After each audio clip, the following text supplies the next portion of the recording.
Oi, pessoal! Sejam todos muito bem-vindos ao nosso curso de formação em astrologia.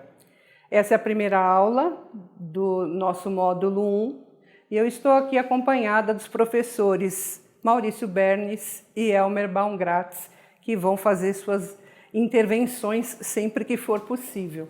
E eu sou Divani Tersaroli. Ok? Vamos lá então? Os astros inclinam, mas não determinam.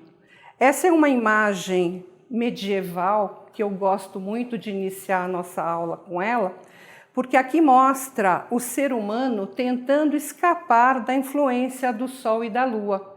Então, para dizer que os astros realmente nos inclinam, mas nós podemos alterar as suas influências com o nosso conhecimento. A astrologia, o que é?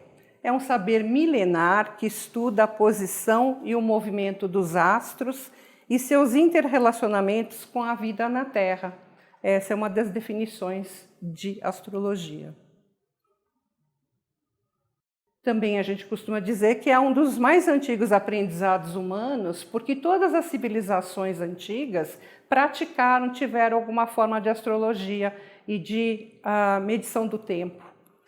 E também uma das definições que é mais aceita atualmente, sem criar muita polêmica, é que é também uma linguagem simbólica. Qualquer pessoa pode aprender astrologia, não depende de nenhum dom sobrenatural.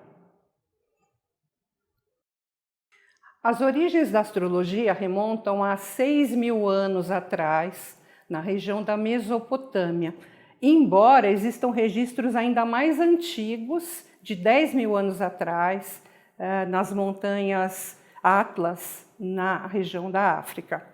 Mas ela depois migrou para o Egito, a Grécia, Roma, esteve entre os árabes, chegou à Europa por meio deles, e também na América pré-colombiana, entre os astecas e os incas, a gente tem a astrologia florescendo.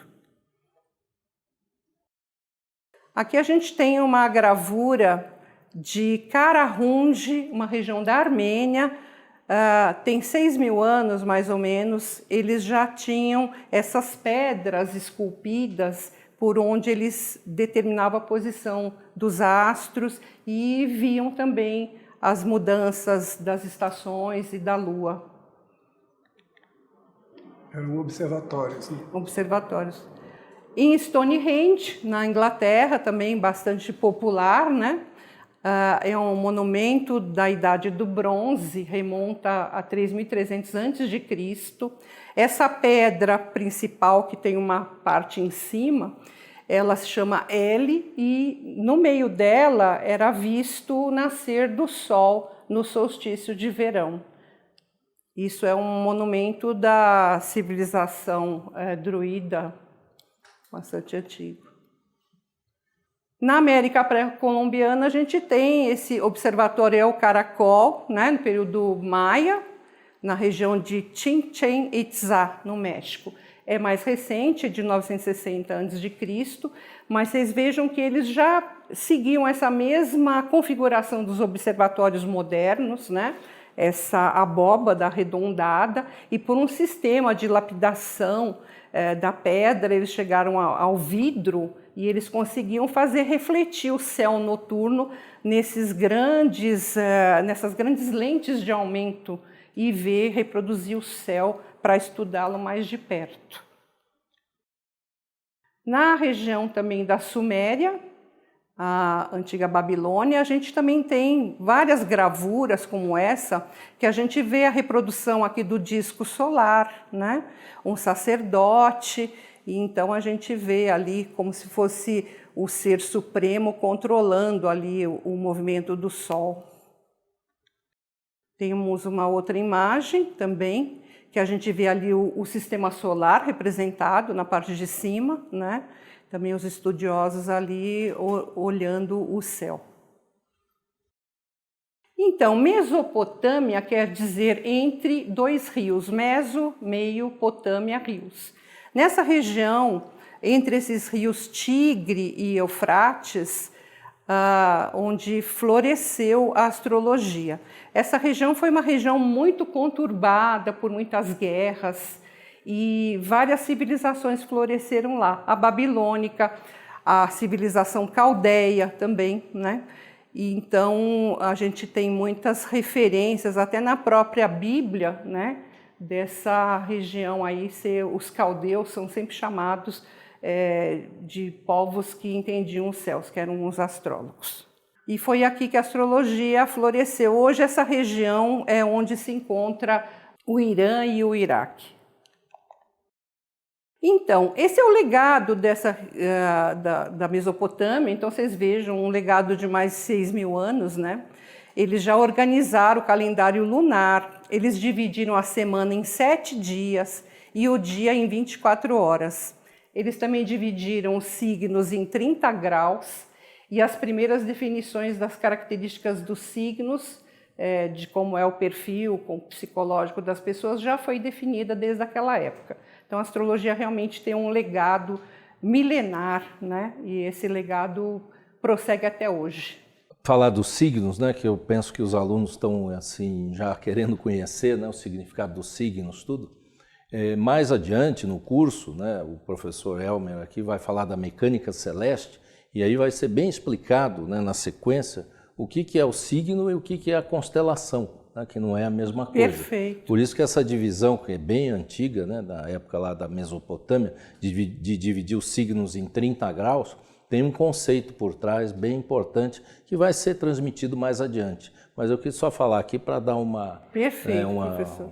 Um movimento nesse sentido, né, para vocês ficarem atentos aí ao curso. Então, também foi da Mesopotâmia que a gente teve também outras contribuições, né? A determinação das regências planetárias dos signos, e que depois seria revista por Cláudio Ptolomeu, um astrólogo grego. A divisão do zodíaco em decanatos, então cada signo com 10 graus aproximadamente, né? A divisão do céu também em 3 faixas, sendo que a faixa do meio, né, mediana, recebeu o nome de caminho de Anu. Essa faixa do meio nada mais é do que a eclíptica, que corresponde ao caminho aparente do Sol ao redor da Terra. Nós sabemos que é a Terra que gira em torno do Sol, mas para nós que vivemos na Terra, a gente tem a sensação que é o Sol que está girando em volta de nós, né? No Egito, a gente tem a figura de Hermes Trismegisto. Essa palavra significa o 3 vezes grande, porque ele era considerado rei, legislador e sacerdote. Não se sabe se é uma figura verdadeira, se é uma lenda, se ele realmente existiu, mas isso não importa.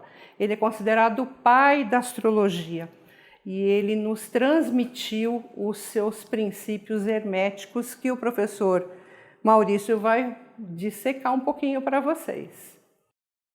Os 7 princípios herméticos, né? Então o nome deriva de Hermes, né? Então ele falou do princípio do mentalismo.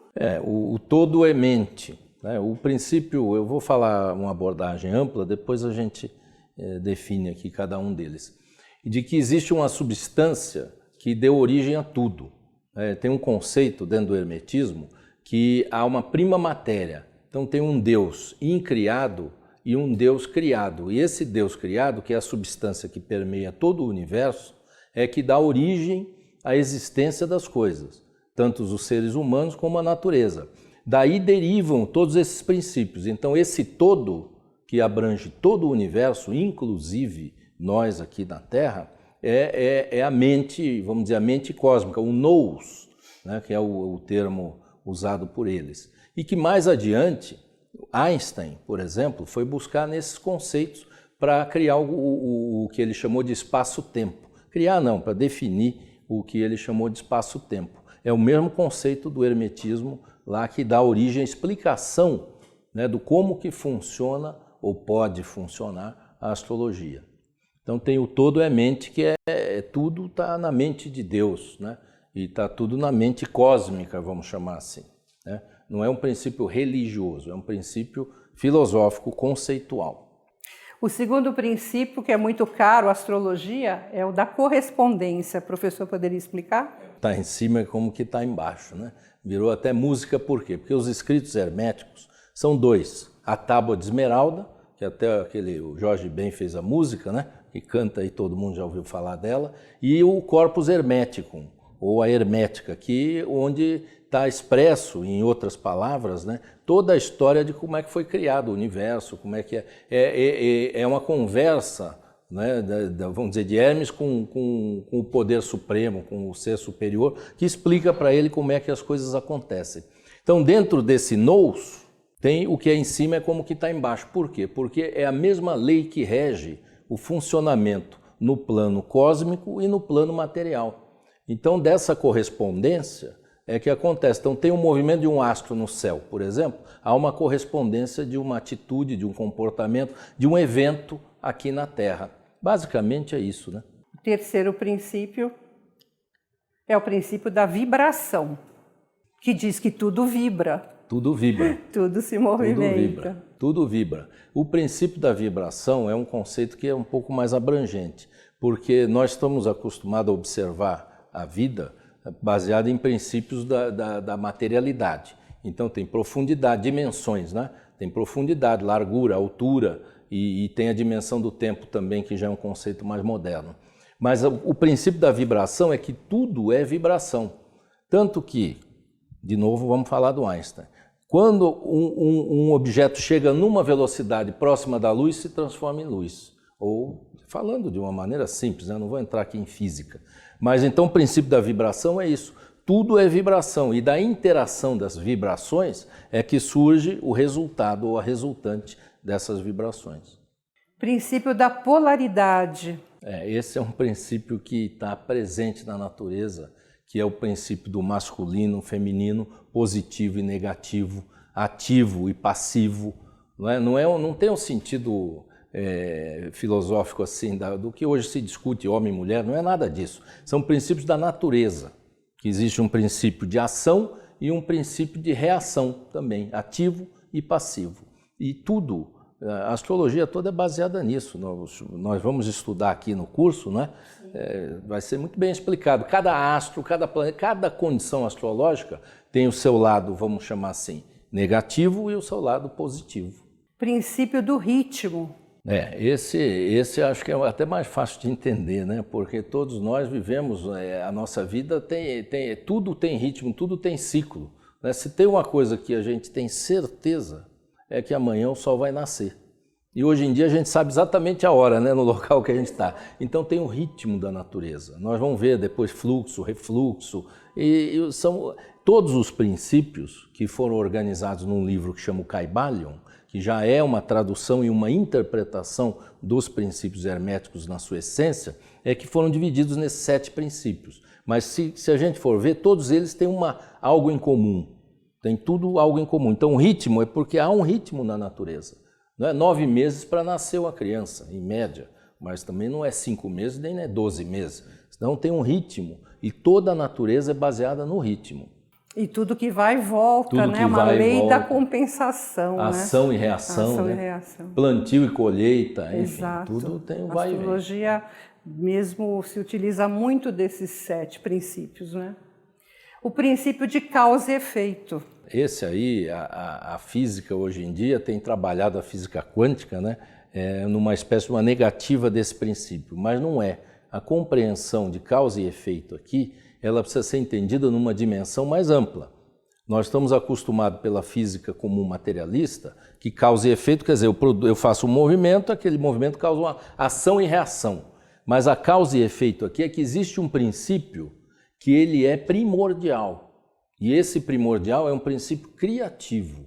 E a criação produz um resultado, uma resultante. Então o princípio de causa e efeito é nesse sentido. Não quer dizer que o planeta lá no céu causa um efeito na pessoa aqui na Terra, mas por uma sincronicidade da origem, tanto do planeta quanto da pessoa, há uma interseção que é uma ligação de causa primordial, de início e de efeito que é a vida das pessoas. E muitas vezes a gente não conhece as causas ainda. Exatamente. Ainda está Trazendo fora para da a nossa vida realidade. comum aqui, né? Sim. Quanto que a gente não sabe de causas, né? Perfeito. E às vezes reclama do efeito. Né?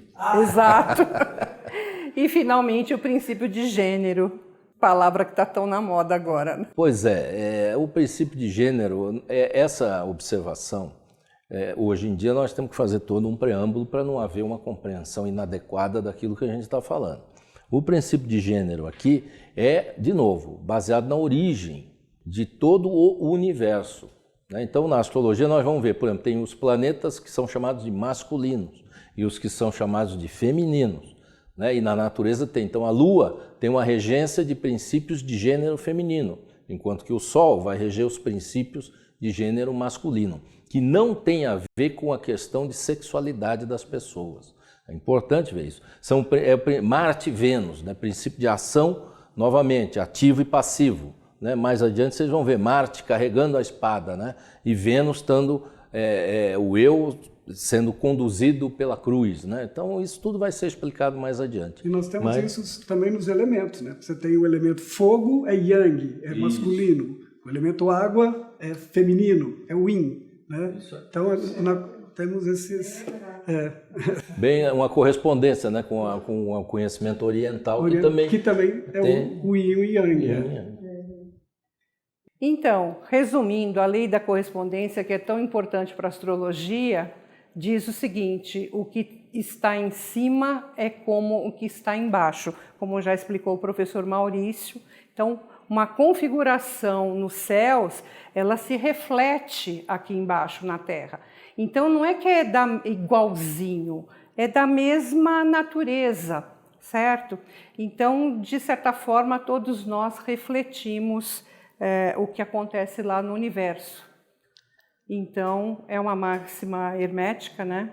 E a gente pode resumir nisso: o ser humano reflete o cosmos, o ser humano, que é o microcosmos, reflete o grande cosmos. Sabe uma coisa interessante que a gente, né, essa primeira aula, né, uma aula que não entrou ainda no assunto da astrologia, né, mas tem algumas coisas que foram faladas aqui que o professor Edvani expôs assim de uma maneira muito boa, que tem a ver com esse desenvolvimento, quer dizer, o homem, o ser humano, né, ele teve sempre uma ligação com o céu. Né? Sempre. Era para efeito da agricultura, era para... Por quê? Porque ele quer ter um controle, né, do que acontece para poder se beneficiar.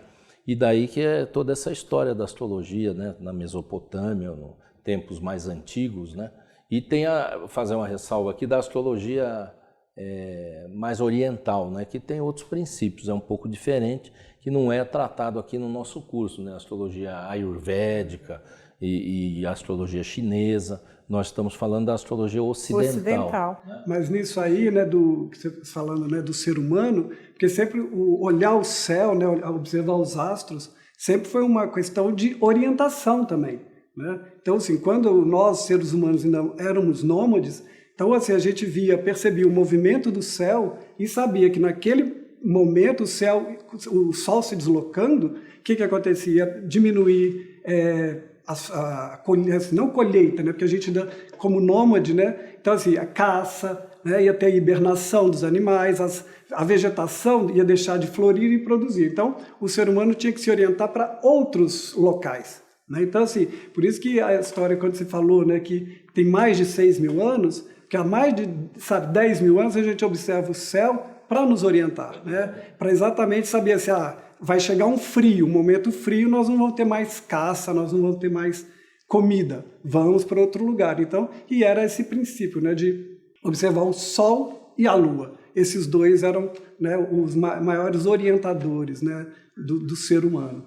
É bem interessante, né? Porque aí fica para que serve a astrologia, né? Sim. Tem definições, a gente apresentou alguma coisa aqui, mas tem muitas definições. Mas isso que o professor Elmer falou aqui é a essência, né? É uma oportunidade da gente ter uma orientação para tomar decisões, para seguir na vida de uma forma mais positiva. Então essa é a origem, né, da astrologia. Então, gente, quando a gente diz que o que está em cima é como o que está embaixo, não quer dizer que é exatamente igual, mas que existe uma correspondência de função. Então, se a gente pensar por um momento o sistema solar com o Sol, os planetas orbitando em volta do Sol, é mais ou menos como o átomo com seus prótons, nêutrons, elétrons girando em volta do núcleo. Se a gente pensar, por exemplo, na organização de um país, existe uma figura central, que é o presidente, ou que é o rei, e toda a corte, ou todos os ministros que orbitam em volta dele. A gente trazendo isso para a família, a gente tem a figura do chefe da família, e comandando a família, decidindo, tomando as decisões, não é? Na natureza, a gente tem, por exemplo, na floresta, o leão. O leão é o rei dos animais, não porque ele seja o maior, mas ele é o mais respeitado. Então, quando o leão ruge, a girafa sai correndo, o elefante sai correndo, ele é como se fosse o centro desse sistema, né? No nosso corpo, a gente tem o coração, que embora a gente saiba hoje que a vida não termina quando o coração para, que às vezes é usado a paralisação do cérebro, mas ainda assim, culturalmente, a gente associa a morte à parada do coração. Então, o coração que bomba o sangue para o corpo todo, que energiza todo o corpo. Então, são todas funções que existe uma analogia. E na astrologia nós vamos trabalhar muito isso, porque exatamente se a gente pensar, o signo regido pelo Sol é Leão. O Sol é o centro do sistema solar. Então, existem todos esses níveis de influência. Sabe que tem um estudo que eu li outro dia, bem interessante, aí na bibliografia eu vou citar, que se presume que o mapa astrológico, a configuração do céu, ela fica impressa na hipófise, que é a glândula que controla o funcionamento de todas as outras e de todo o sistema nervoso, vamos dizer assim, todo o funcionamento orgânico, né? Que é isso que você está falando aqui, né? Então tem um lado prático que está sendo pesquisado. Exatamente. O ser humano reflete o cosmos. A nossa aula então está concluída e nós vamos colocar referências bibliográficas, links, vocês também têm a apostila, então usufruam bastante desse conteúdo para enriquecer mais ainda esse conhecimento.